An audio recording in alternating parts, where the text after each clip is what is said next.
What's up, everybody? Welcome back to Streets. If you back, if you coming back, if it's your first time, appreciate you hanging out while you hang out. If you hang out. If you don't, bye, catch you later. But today we're discussing the disparity between people that look like someone like Rodney and Ryan Hinton versus someone who looks like Brian Wilson, and the disparity that exists when they interact and encounter law enforcement, and how people are received that look like Rodney versus people that look like Brian.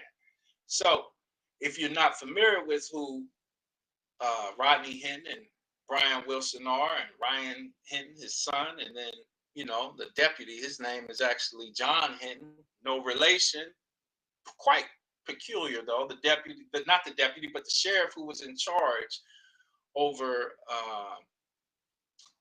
the deputy Daniel Shearer, who lost his life after an encounter with Brian Wilson. Unfortunate, but little coincidence is that that sheriff in charge, John Hinton, same last name as Rodney and Ryan Hinton, no relation. I know my name is German. My last name is a German last name, and the way we got it, that I was told, is because people that didn't look like me, or people that used to look, people owned my ancestors that looked like Brian Wilson or Daniel Shearer, and that's how we got that same name. So I think that's some sort of a coincidence there, that the sheriff who lost a deputy is here at a press conference discussing the loss of his deputy, and then here's another young man who is like 100 miles away from him, south in Ohio, who lost a son and is reacting. Just some kind of coincidence here, but we're going to just dive into the latest on both these cases and kind of discuss the disparities that exist when people that look like Rodney and people that look like Brian encounter law enforcement. Let's dive into this news reporter giving her take on that from ABC. The Hamilton County Deputy Larry Henderson was in front of a judge today on new charges. Rodney Hinton Jr. now faces the death penalty. WCPO 9 News reporter Valerie Lyons was in the courtroom. And Valerie, you talked with Hinton's attorney, who says his defense that is, hinges on one issue. Yeah, Tanya, apologies. I'm going to keep it quick because this rain is coming straight into my face right now. But essentially, Rodney Hinton Jr.'s attorney told me it comes down to his mindset, how he was thinking at the time of this offense. He says it's a straightforward issue, but he's confident it'll be resolved by the time this trial starts, which the judge tentatively set a date for sometime next February. With his attorney by his side and several deputies standing guard, Rodney Hinton Jr. walked into a new courtroom Tuesday. We're here today because Mr. Hinton has been indicted by the grand jury. Hinton is accused of intentionally running down Hamilton County Deputy Larry Henderson earlier this month. He's now facing 4 new charges. 2 are aggravated murder, each of which carries a possible death sentence. County prosecutor's office, their office, they're trying to kill him. After Hinton pled not guilty, we spoke with his attorney. Clyde Bennett says Hinton had a mental disorder leading up to the events on May 2nd. That morning, Hinton and his family viewed body camera video of a Cincinnati police officer shooting and killing his son Ryan during a chase. Bennett says Hinton's currently on an antidepressant and still hasn't processed what happened that day. I wouldn't say he's fully competent, but as the days go on, I think he gets more competent every day. Last week, Hinton sued the Cincinnati Police Department for alleged mistreatment following his arrest. I don't know. I'm just looking at this right here. He's in this room. We don't know how they're treating him in there. I don't know. I can only imagine. You see the lineup when they're all standing there. I know everybody's seen it. It's kind of, that could be intimidating, but he stood tall, he stood proud, but how would you feel after someone showed you the video footage of them taking your son's life unjustifiably? I don't care what you say. I mean, y'all can say, people say what they say. Oh man, he had a weapon. There's no proof that he was threatened. You're supposed to use lethal force when your life is being threatened. This young man never threatened the life of that cop. His life was never in danger, not for one moment, not at all. So can you imagine the type of perspective you would have as a father after seeing your young baby being taken from you unjustifiably? As a father, a loving, caring father, I don't care what you think he felt, he was a loving, caring father. And I'm not saying taking someone's life is right. But I mean, at some point, it's just shocking to me when I hear people, they have no level of empathy for Rodney Hinton, as if it was your child who had been taken unjustifiably, and then they show you the video, and then you ride past the college in which you're probably got hopes that your son is going to graduate from one day, and you see kids graduating. He clicked. If I had to say, he probably clicked. I mean, I'm not saying, hey,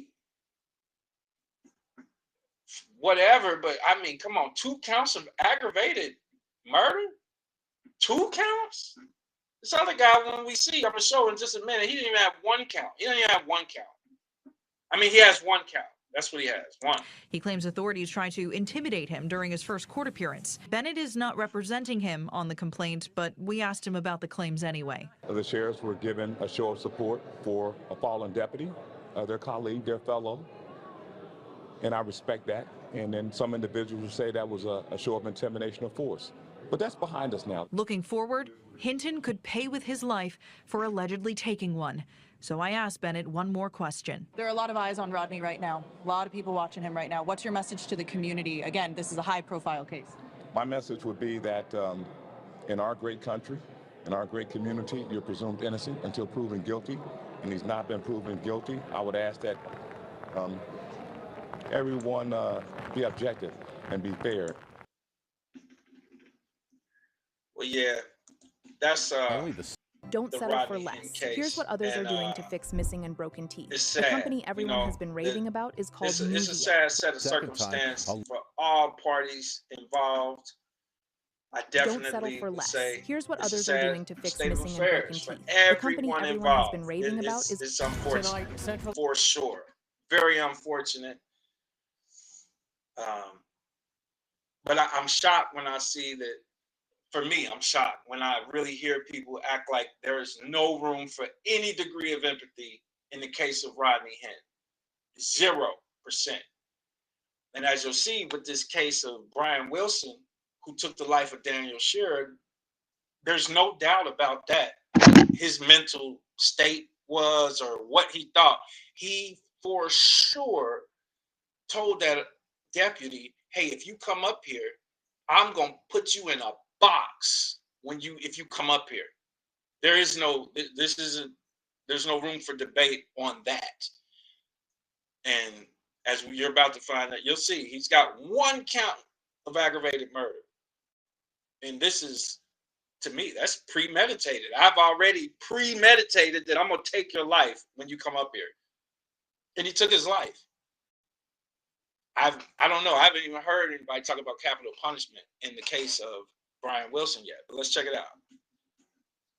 Ohio mourns the loss of a Morrow County deputy. This is a picture of 31-year-old Daniel Shearer. He was shot and killed while responding to a domestic violence call. Deputy Shearer was a 4-year veteran of the Morrow County Sheriff's Office, and this was his first job in law enforcement. Good evening. I'm Mike McCarthy. And I'm Jessica Ralston. We have live team coverage tonight. Tom Bosco is taking a closer look at how Deputy Shearer is being remembered. Kirsten Lindquist shows us what neighbors say they saw and why they are in disbelief. But first, court records revealing in vivid detail the violent, volatile situation that Deputy Shearer found himself in. Shots had already been fired before he arrived on the scene. Today, we learned bullets struck a neighboring home and a nearby truck as well. Investigators say Deputy Shearer then encountered armed suspect Brian Wilson. Tonight, he is charged with aggravated murder, and we are learning what led to a shootout. The deadly confrontation happened at the porch of a Marengo home. It's where court records reveal Morrow County Deputy Daniel Shear's body camera recorded him first interacting with armed suspect Brian Wilson after 7:30 last night. This is Wilson's picture from a 2000. Here's this guy. That's Brian Wilson. He told police, that deputy, Daniel Shear, you come up here, you out of here. He used a few more stronger words than I'm using right now, and he let it be known. Yeah, I intend on putting you in a box. If you come up here on my porch, I'm putting you in a box. I ain't got time for this today. Don't come up here. That you don't. They show. I paused it, but they show his face very briefly. If you blink, you'll miss it. They don't even want to say his name. Rodney Hinton, he's everywhere. You see his face, you see his name, everything. It's everywhere. It's being polarized in your face. Look at this guy, this guy, this criminal, this terrible guy. He took the life of Larry Henderson. I'm not saying he didn't. I'm not saying that's not a fact. I don't know. I wasn't there. I didn't see what happened. But I know this guy, he literally told them, he premeditated the taking of that deputy's life. He said, I'm going to take your life if you come up here. It was a 9 arrest.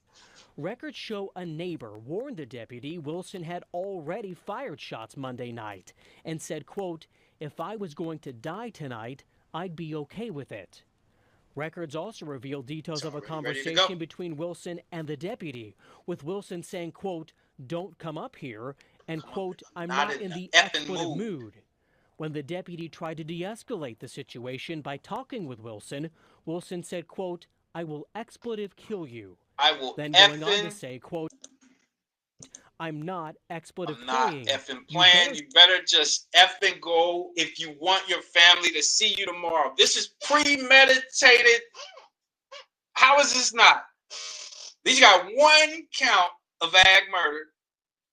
Rodney has 2 counts of ag murder already. And they're already like talking capital punishment. I've been looking for it in this case. I haven't heard a mention of capital punishment. I haven't heard a mention of a 2nd count of ag murder yet. But specifically, everything I'm hearing, and you'll see in a minute, the neighbors are like, he's just such a good guy. I never knew you would have never seen this. This is what you're hearing. But with Rodney, it's like, no, he's criminal, he's terrible, he's da-da-da-da-da. And this dude has a laundry list of past criminal history. But you hear people, the narrative is different. It's a different narrative. Completely different. Completely. I ain't see no army of deputies lined up to bully him. We're in Ohio. Same sheriffs. They wear the same uniform. Or just expletive go if you want your family to see you tomorrow, and continuing to tell the deputy to leave. Then court records show Wilson approached the steps near the deputy's location and a shootout occurred. Bullets, overnight, investigators searched the yard with a metal detector. Shell casings and all that. They sawing bullets out of the woodwork. Tracking down shell casings. Figure this out. The court records now detail at least 2 bursts of gunfire happened, with a definitive pause between them. And the deputy's body camera recorded the sounds of multiple clicks. Probably was reloaded on. Look at all them. That's all but a gun striking they a found. fired Shell cartridge casings or an everywhere. empty Fragments chamber. or something. Investigators found 2 guns believed to be fired by Wilson, a semi-automatic pistol and a revolver. He had 2 pistols. Tonight, the Morrow County Sheriff is remembering Deputy Shear as a, quote, great unloaded the clip, And probably someone who reloaded, always unloaded has a the smile on revolver, his face. still. Tom Bosco is live at the Morrow He County going Sheriff's crazy Office tonight with it. with the legacy he leaves behind. Whole shootout. Truly tough He's still day out there, breathing, though. Tom. Yeah, a tough and emotional day, Mike. And somebody Jessica, like Ryan, we've seen neighbors come running by for his life. Cruiser here behind us. They've come by, running for his life. And mementos here on Gotta this take cruiser. that The nigger emotion up out of raw here. and real this morning as the sheriff had to tell us that one of his deputies was killed in the line of duty.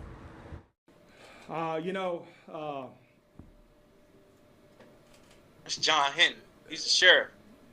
I don't even know what to say. Sheriff John Hinton's voice broke a number of times during a news conference as he had to reveal mourning to the the loss public of his the deputy. name of the You can only deputy imagine shot how he and killed feels. Monday night. My heart goes out to those people that they're lost. I can have empathy for them. Responding to a domestic violence call. He was trying to de-escalate the situation with a man who appeared to be ready to die.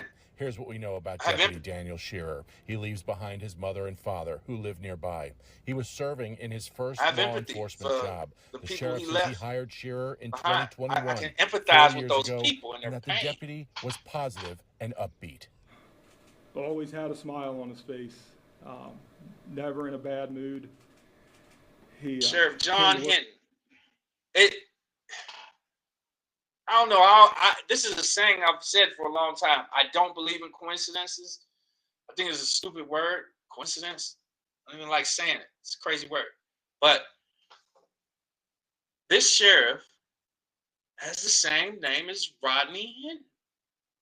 I know that. No relation. Like I said, I have a German last name. Only reason I have it, I'm not German, as far as I know. But the only reason I have a German last name is because people that look like John Hinton used to own people that look like me a long time ago. You know what I'm saying? So I wonder, could this sheriff's ancestors have owned Rodney Hinton's ancestors? It's just a question. I don't know. I'm just, but here he is mourning the loss of a deputy. It's crazy. It's crazy. But I have empathy for him, even. I have empathy for anyone who's lost someone they love. I have empathy. And I can understand that frame of mind. So the reason I'm saying all this is I go back to what I said before with that situation. These guys, literally, that's the guy with the beard, the red beard. He's took the life of Daniel Shearer. His name's Brian Wilson. Extensive criminal record. 1 count of aggravated murder. Nobody's talking about capital punishment yet. The stories I've heard from neighbors and people is like he was such a great guy. I've never seen him. It's like, yo, what? And the part that it's like, okay, everybody, y'all have empathy for this guy, your neighbor. But why don't you same people have empathy when in the case of Rodney Hinton, a father who watched the video footage of his son being taken? He watched it unjustifiably. You want to sit there and say, no, it was justifiable. He shouldn't have had a gun. It's in the Constitution. What's it, Second Amendment? Right to bear arms? You have the right to bear arms. I'm not saying that. I mean, it's in the Constitution. It's the equivalent of running with a bottle of liquor as a kid. As an 18-year-old, you're not old enough to buy alcohol, but you're running with a bottle of alcohol. Should my life be taken because I'm running with a bottle of alcohol? I got a 19-year-old taking a shower right now, home from college for the summer.